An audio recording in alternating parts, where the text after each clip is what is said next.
Today I'm here with the next chapter from the book Beehive for class 9, and the chapter that we are going to do is chapter 4, that is A Truly Beautiful Mind. Albert Einstein, who took the world by storm. A truly beautiful mind refers to Albert. Albert Einstein, who is till date known for the various discoveries and inventions that he did. The Nobel Prize of Physics was won by him, it was awarded to him, and all about the various inventions that he did regarding relativity, and also about his theory. He had different theories of relativity that I'm going to do with you right now in the chapter. Also other things based on electrodynamics and all the particles in the air and everything about that.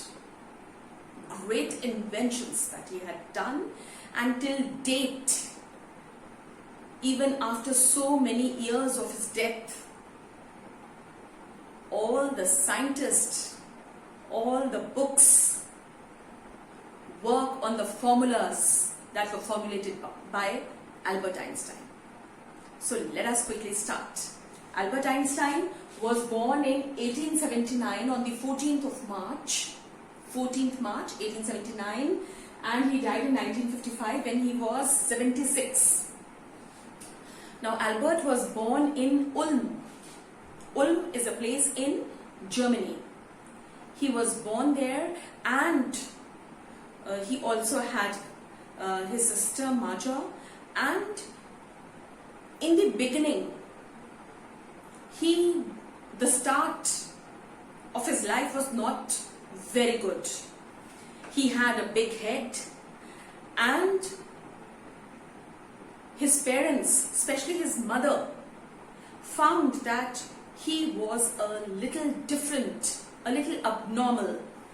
As your book refers, that she felt that he was a freak. Freak is not a normal person. His behavior, his activities, they were not very normal. And she felt from the beginning that there was something wrong with this child.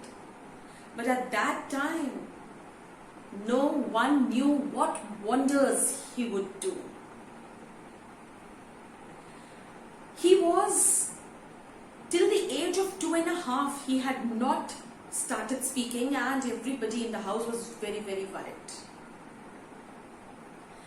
When he went to school, he did not make many friends. He never went and played with them. He just stayed on by himself. And all his classmates used to call him Brother Boring. But he liked to play with mechanical toys. All the automated cars, automated aeroplanes, all these, fascinated Albert from the very beginning. Everything connected to machines, tires. And even, when his little sister was born and was brought home, he thought it was a toy, and he asked, where are the wheels of this little baby? So, he was in love with these mechanical things. Now, in the beginning, when his performance in the class was not very good, the headmaster called the father of Albert, and he gave a very negative comment. He said that this child will not be able to do anything worthwhile. I'll just quote his words from your book. He said, I'll read it from your book, that he'll never make a success at anything. This is such a negative comment. How can a teacher ever give, a headmaster or a principal, ever give such a negative comment to the parents? Think about the parent, Will you ever like to hear anything about your own children? Never. however your child is weak, however you know the weaknesses in your child, but you will never like to listen from someone who is in a position of education. They're providing education. You need to encourage, you need to work hard. The teachers and the principal, they have to take out a method to teach children if they are not able to respond in the way they want. So this negative comment was given to the father, and father felt very bad, and but mother too felt bad.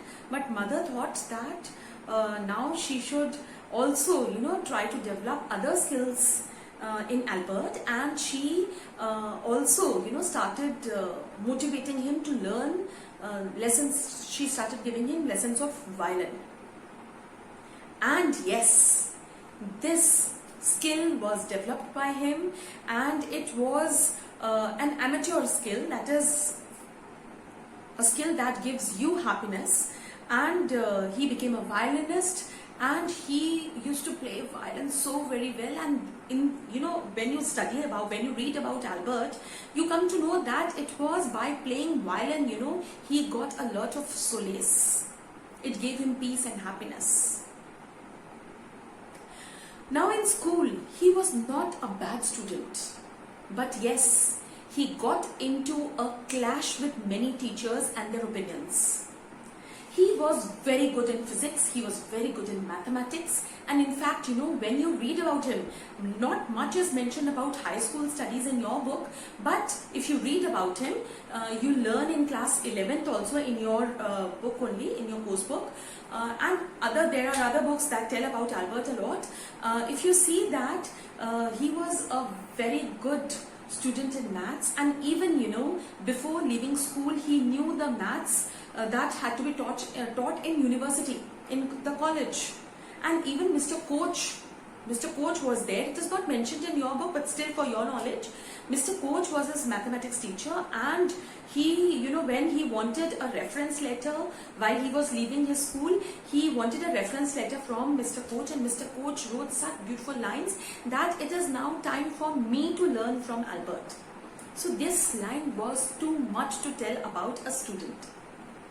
But he had a clash of opinion with other teachers, and he was not able to complete school in Munich. He was in Munich first. His family had shifted to Munich when he was 15 months old, and they stayed there till he was in school. And when he was in Munich, he was not able to complete his studies. He started feeling very suffocating, and he was very depressed over there because there was a clash of opinion with teachers. Not his mathematics or physics teacher, there were the other subject teachers. If you read about him, you come to know that it was the history teacher who had actually complained to the headmaster, and he was on the verge of getting expelled from school. In fact, the principal told him to leave school on his own, otherwise he would expel him.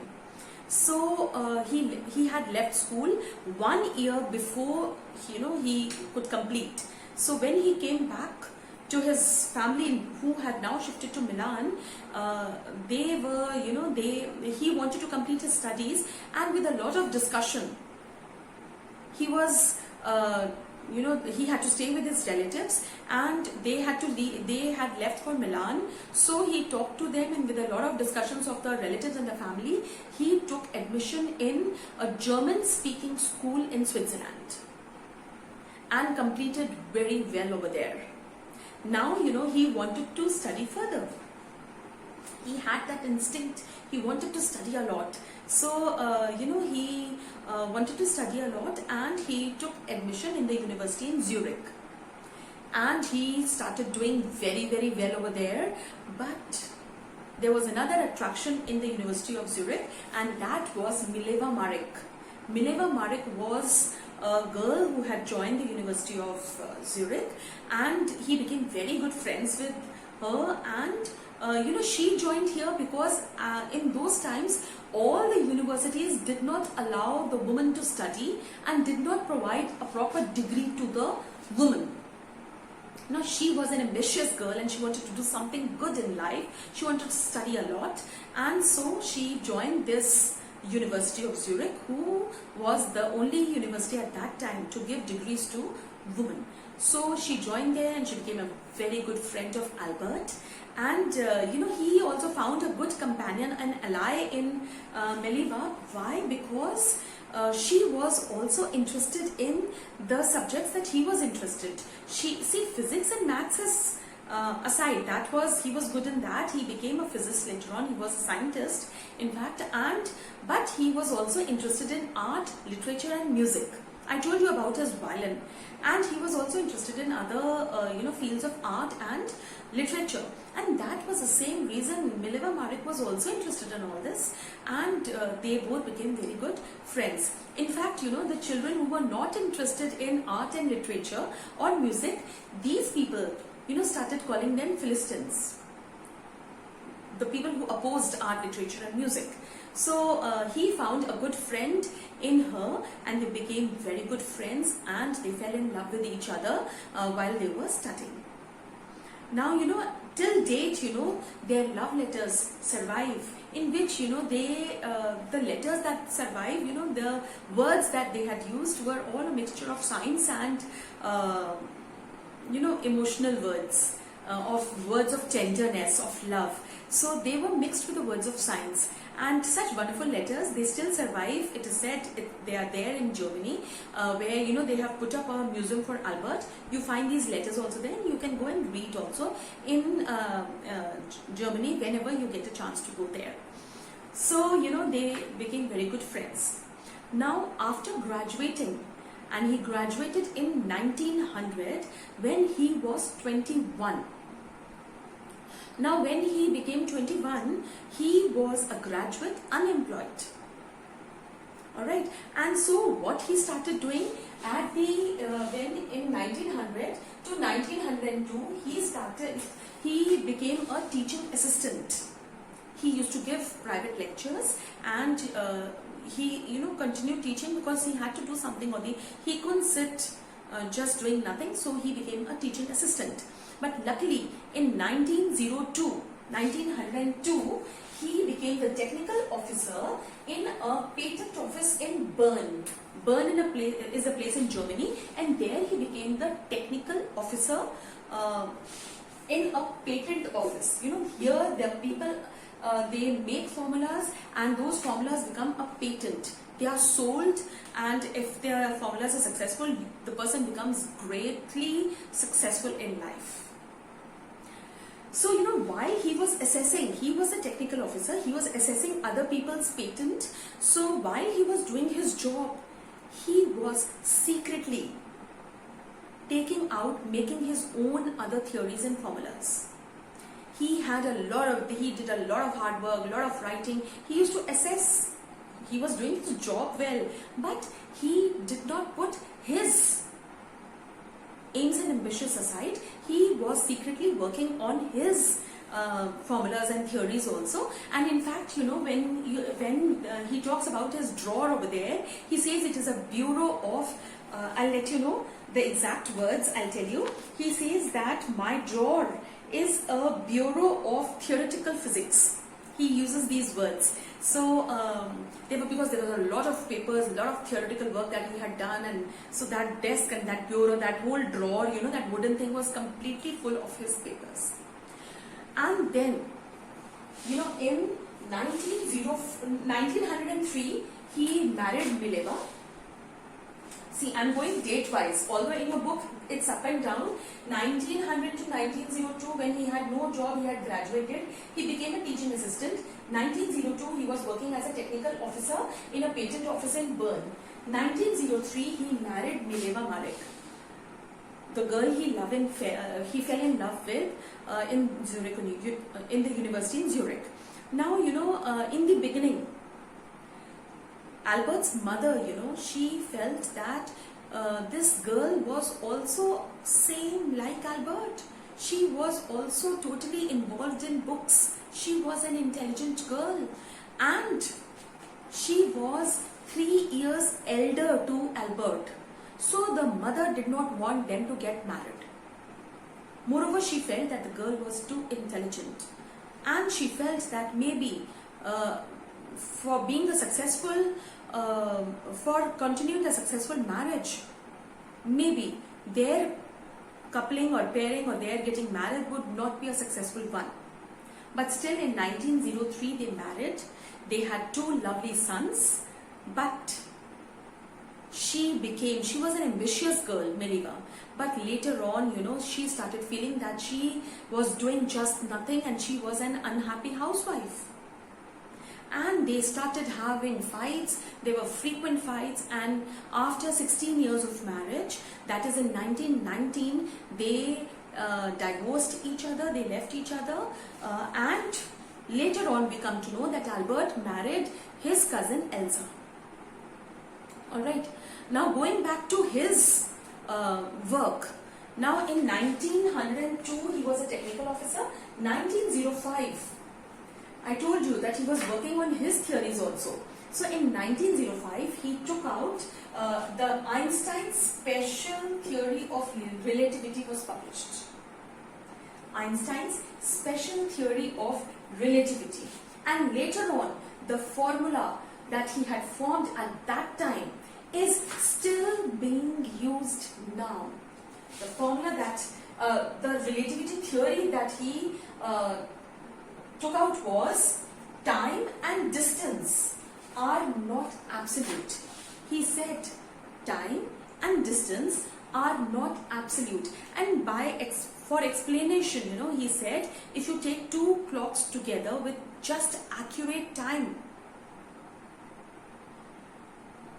both the clocks have got the same time, but one may be running a little faster. After some time, you go to different various places and come back without changing any time, you will feel that one clock was working a little faster. So that is why he said time and distance are not absolute. And later on, he talks, while giving examples, he wants to explain his theory. He says that, if you sit with a nice girl for 2 minutes, you do not come to know when the 2 minutes completed. But if you sit on a hot stove for 2 minutes, that seems to be like 2 years. So he tried to explain his theory by giving these examples. Alright, so the formula that he formulated by this theory was E is equal to mc square, where he said E is energy, m is mass, and speed, c is speed of light in vacuum, which we all know is 300,000 km per second. So this formula that children still use, that scientists still use, was actually formulated by Einstein. Such a great man he was. He brought about a storm in the world of physics. Alright, in the world of science in fact. Alright, then later on in 1915, after he, there was a very turbulent life that he was living because he was having frequent fights with his wife, and then in 1990, but he was working on his theory also. So in 1915, while he was still living with Mileva, in 1915, he took out, there was another theory formulated by him, that was general theory of relativity. The theory was known as general theory of relativity, and that was revolution in science. This theory brought about a revolution in science. He was, this was accepted by all. In 1919, it was proved. I'll tell you how. And there was a storm in the world, and people and the press people, the magazine people, everybody was running behind Albert, because he had formulated such a formula which had proved correct.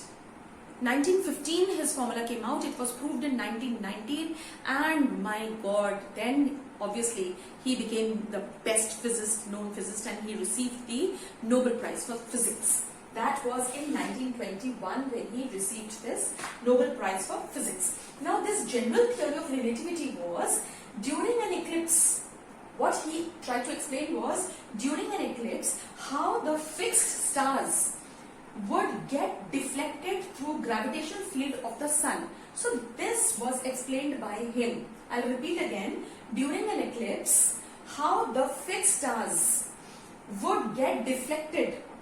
Eclipse is when we know when the sun, moon and earth, they come in the same line.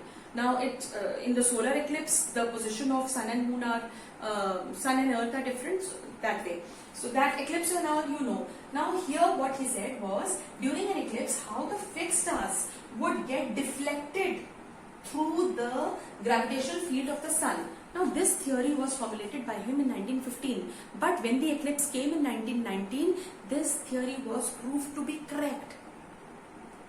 And I told you he became famous, and the press people, the magazine people were running behind him for interviews. He was being called by the whole world here and there. And in 1921, he received the Nobel Prize for Physics. Alright. Now, next, in 1933, in Germany, there came Nazism. The Nazis came. And it was at that time, Nazis, that was headed by Adolf Hitler. And we all know what all Hitler wanted and what all was going on during that time, during Nazism. So, in 1938, some Germans,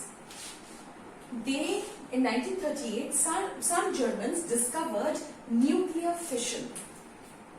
Nuclear fission, using which many nuclear and atomic bombs could be made. Because Hitler had been with war in the First World War, Second World War, all that. He was always in war, and he wanted to destroy everyone who was not in agreement with him. So in 1938, the Germans, they discovered this nuclear fission, using which people could make atomic and nuclear bombs. Now it was during this time, many scientists, many physicists in Germany, they became very afraid. They were afraid of fascism. They felt they would have to work under dictatorship of these type of people. So they emigrated to America. They left Germany and they shifted to America. And Albert Einstein was one of them. Alright, because they did not want to use this type of formula to make or do anything wrong. In fact, the American physicists were very angry with the Germans for formulating such a formula. They all knew what this meant. And on the suggestion of one of Albert's friends, Albert was told to write a letter to President Roosevelt in America to inform him about this type of the nuclear fission and the bombs and all that could be made, and that had been discovered by Germany. So Albert wrote a letter to President Roosevelt warning him, in fact informing him, so that a safety could be maintained in America. He told him that very politely he wrote about this nuclear fission, and he told that if even one bomb was exploded in any port, that could destroy the whole of the territory, all the areas nearby, and not short distances, long distances, and the devastation and destruction that this nuclear or atomic bomb could cause could never be compared with anything. It was too bad. Now this letter had an impact on Roosevelt. Roosevelt got these bombs made, and in 1945 he got them exploded in Nagasaki and Hiroshima, that is in Japan. We all know how much destruction was caused by these atomic bombs in these two places. If you just Google it and try to find out about these explosions of Nagasaki and Hiroshima, you will have tears in your eyes. Till date, we can see the evidences of the disaster that had taken place in 1945. Till date, there are still so many children who are born with disabilities. There are places that are totally barren. And many, many more things that you can, just read and see. And when this happened, Albert was in tears because it was he who had informed Roosevelt, and Roosevelt had, worked in a different manner. He wanted to warn Roosevelt, not to give him idea to make this. And for quite some time he felt as if he had only aggravated this. It was he who had given this idea. He kept blaming himself for this.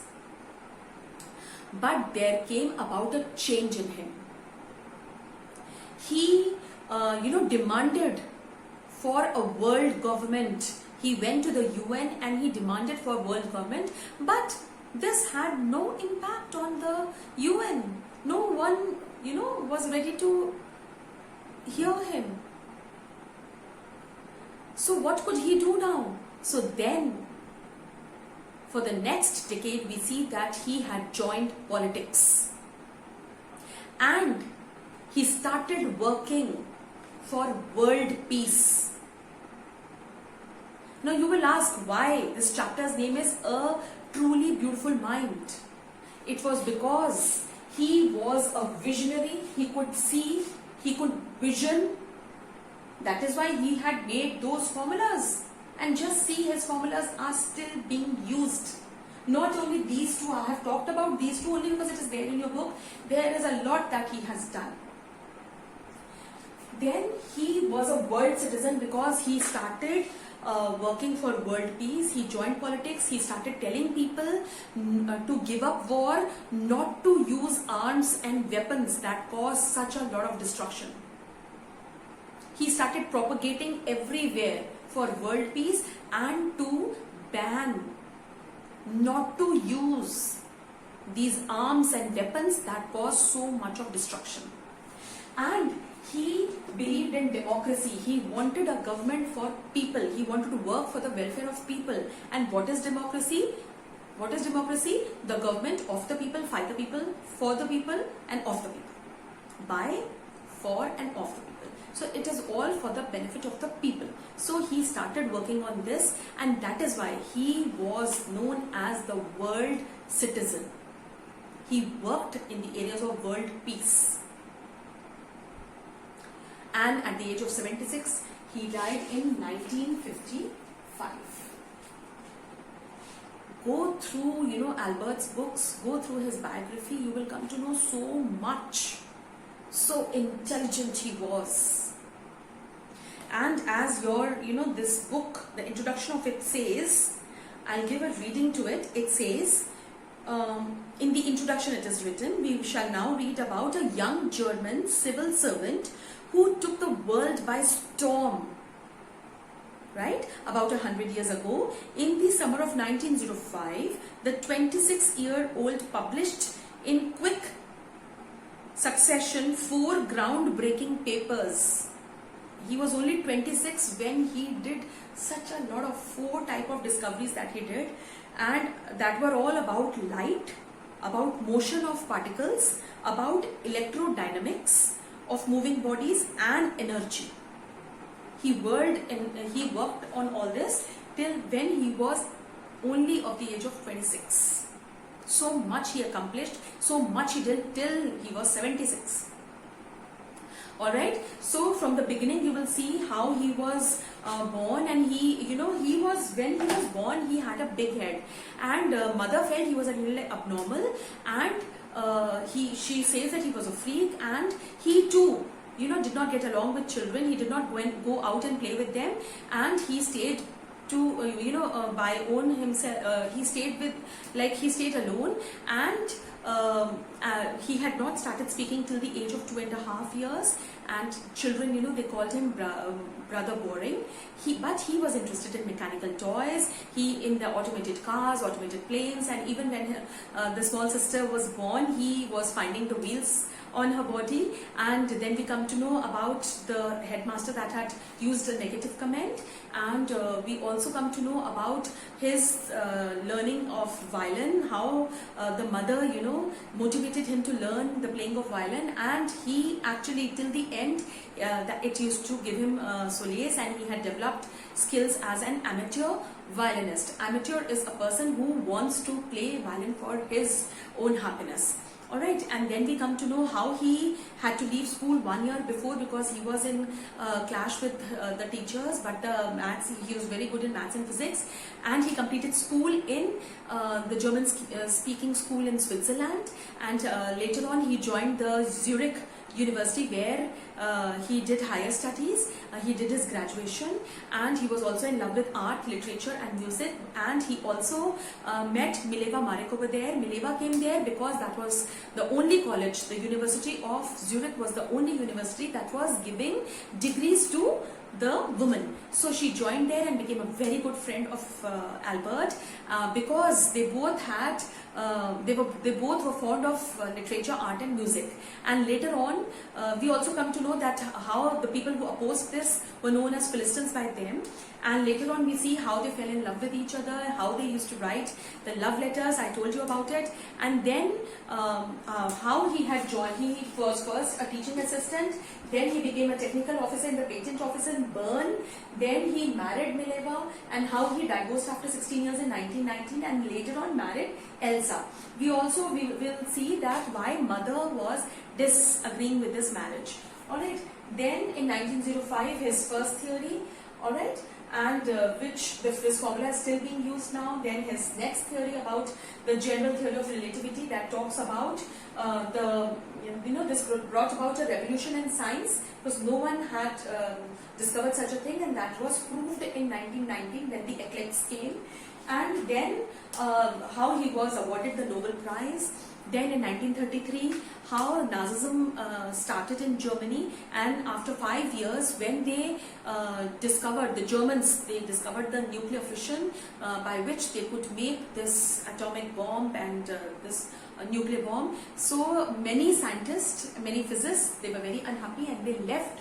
They emigrated. They were scared, that they would also be used for all this. So they emigrated to America, and on the suggestion of a friend, Albert wrote a letter to President Roosevelt to warn him about this nuclear fission, but that was wrongly used by President Roosevelt, who in 1945 got explosions done in Hiroshima and Nagasaki.